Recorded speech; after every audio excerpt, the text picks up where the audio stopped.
민주통합당 대표 선출을 위한 첫 권역별 경선이 울산에서 열린 가운데 본격적인 당권 레이스가 시작되었습니다. 교통 흐름을 개선하고 교통사고도 줄인 울산의 로터리 신호체계가 전국적인 벤치마킹 대상이 되고 있습니다. 울산 현대가 K리그와 아시안 챔피언스 리그에서 좋은 성적을 거두면서 두 마리 토끼를 모두 잡을 수 있을지 주목됩니다. 오늘 새벽 중구 학성동 빌라 5층에서 불이 나 2명이 다치고 1,500만 원의 지상 피해가 났습니다. 여러분 안녕하십니까? 5월 20일 일요일 UBC 프라임 뉴스입니다. 민주통합당이 다음 달 9일 새 지도부를 뽑는 전당대회를 앞두고 오늘 울산에서 첫 권역별 경선을 치렀습니다. 울산시당 위원장으로는 심규명 씨가 선출되었습니다. 보도에 선우석 기자입니다. 민주통합당이 2002년 노무현 돌풍의 진원지인 울산에서부터 당대표와 최고위원 5명을 뽑는 대의원 투표일정에 들어갔습니다. 모두 8명이 출마한 경선에서는 처음부터 이변이 연출됐습니다. 이해찬, 박지원 연대로는 담합으로 비판한 후보들이 상위권을 휩쓸었고 친노 진영의 지지를 받고 있는 이해찬 후보는 4위에 그쳤습니다. 김한길 후보는 부인 최명길 씨와 함께 경선장을 누비며 103표를 얻어 압도적 1위를 기록했고 추미애 후보 61표, 우상호 후보 52표, 이해찬 후보 48표의 순을 기록했습니다. 총선 패배로 위기를 맞았는데 소위 이박연대라는 밀실 담합 때문에 당이 더 큰 위기에 빠지고 말았습니다. 친노 진영의 지지를 얻고 정권 교체를 위한 역할 분담론을 내세운 이해찬 후보는 전략 수정이 불가피할 전망입니다.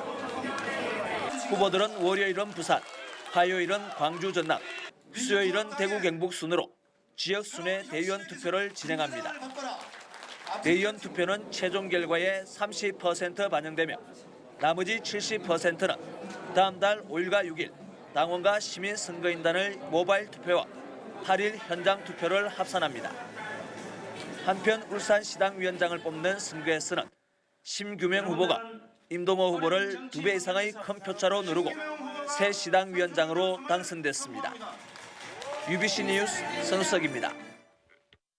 도심 로터리에 신호체계를 도입한 뒤부터 사고는 줄고 교통 흐름은 좋아졌다는 분석이 나왔습니다. 이 때문에 울산의 로터리 신호체계가 전국적인 벤치마킹 대상이 되고 있습니다. 김익형 기자가 보도합니다.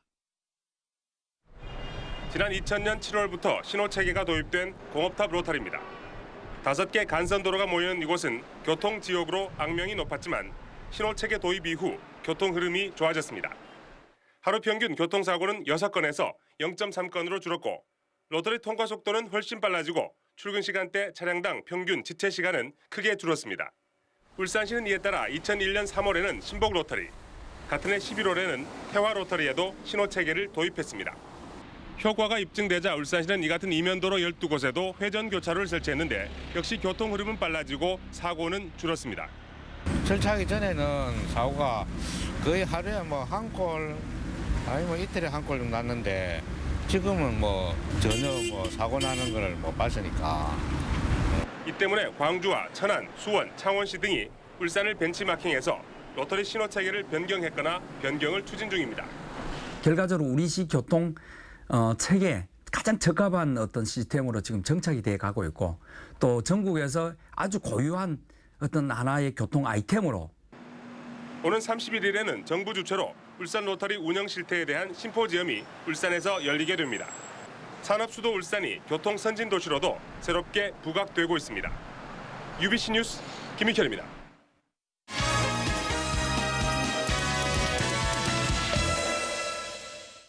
프로축구 울산 현대의 즐거운 질주가 이어지고 있습니다. K리그와 아시안 챔피언스 리그 모두 선두권이어서 잘하면 두 마리 토끼 모두 잡을 수 있을 것이라는 분석이 나오고 있습니다. 송장섭 기자입니다. 아시안 챔피언스 리그에서 울산의 16강 진출 의미는 남다릅니다. 올 시즌 챔피언스 리그 16강에 진출한 팀은 울산과 성남뿐.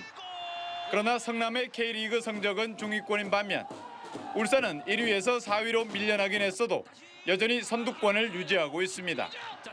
이 같은 성적은 아시안 챔피언스 리그에서도 자국 리그 1위인 중국 광저우 에버그란데 정도뿐입니다.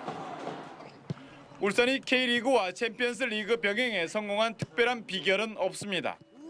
단지 당일 경기에만 초점을 맞춰 경기 때마다 베스트 11을 투입하는 것.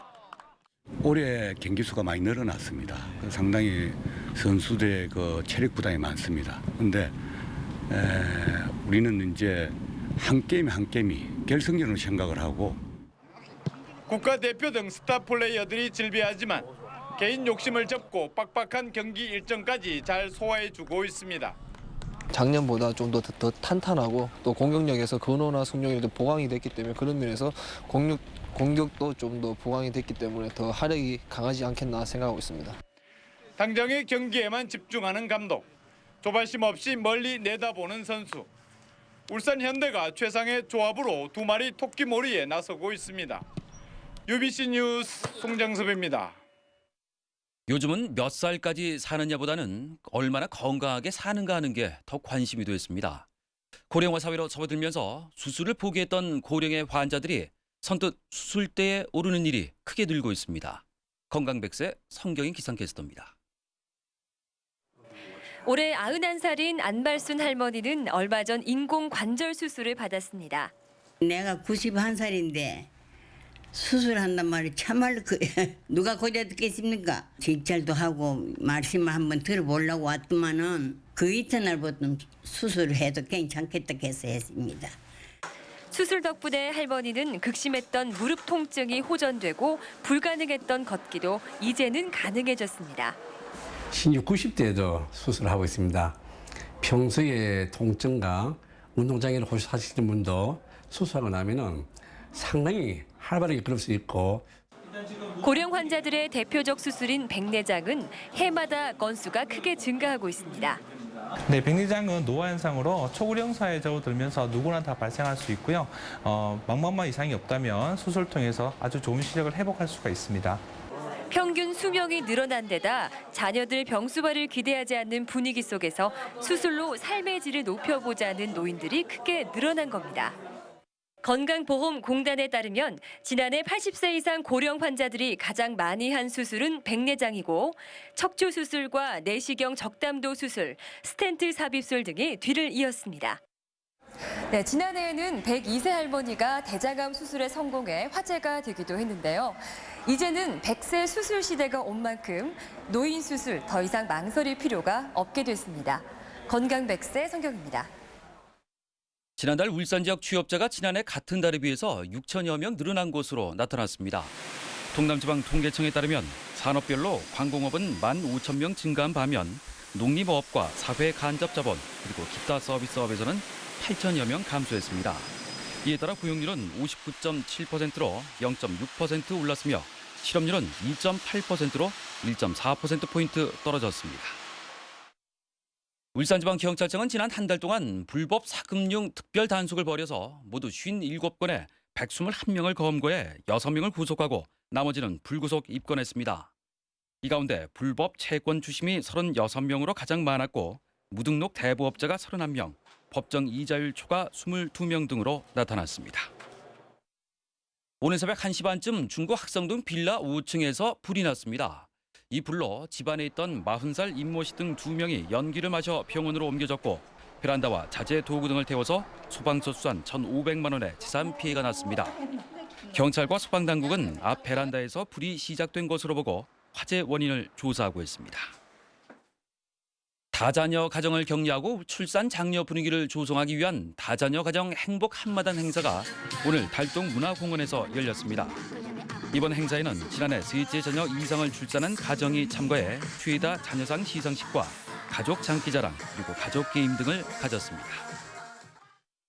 상수도 사업본부 울주사업소는 오는 22일 새벽 1시부터 4시간 동안 온산읍 덕신리 일원 수압 균등화 공사를 실시한다고 밝혔습니다.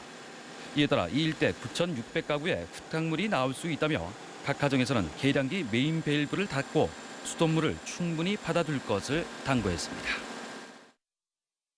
끝으로 날씨입니다. 내일 영남지방은 동서고압대의 영향을 받아서 구름 조금 낀 대체로 맑은 날씨를 보이겠습니다.